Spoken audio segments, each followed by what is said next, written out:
கடந்த ஒரு வார காலமாகவே ராமநாதபுரம் மாவட்டத்தில் சூறைக்காற்றினால் மீனவர்கள் மீன்பிடிக்க செல்லாத நிலையில் நேற்று வழக்கம் போல 400க்கும் மேற்பட்ட விசைப்படகுல தான் மீன்பிடிக்க போனாங்க.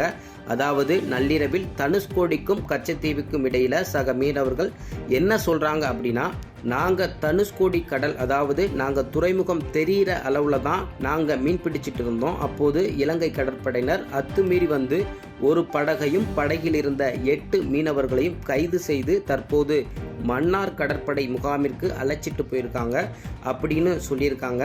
இந்த கைது செய்யப்பட்ட 8 மீனவர்களுமே ராமேஸ்வரம் பகுதியைச் சேர்ந்தவர்கள். கடந்த ஒரு வார காலமாக மீன்பிடிக்க செல்லாத நிலையில் போன முதல் நாளிலேயே 8 மீனவர்கள் கைது செய்யப்பட்டதும் இல்லாமல் சக மீனவர்கள், அதாவது 400க்கும் மேற்பட்ட விசைப்படகில் போன மற்ற மீனவர்களின் நிலை குறித்து மீனவ அமைப்புகளும் அதே மாதிரி மீனவ குடும்பங்களும் கவலை தெரிவிச்சிருக்காங்க பிரகாஷ்.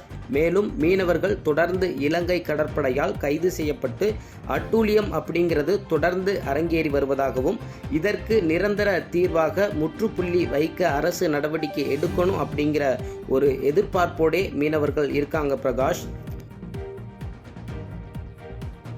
பாதகம் செய்பவரை கண்டால் நாம் பயங்கொள்ளலாகாது பாப்பா, மோதி மிதித்து விடு பாப்பா, அவர் முகத்தில் உமிழ்ந்து விடு பாப்பா. அண்மை செய்திகளை உடனுக்குடன் தெரிந்து கொள்ள இணைந்திருங்கள் இயம்நாடு தொலைக்காட்சியுடன்.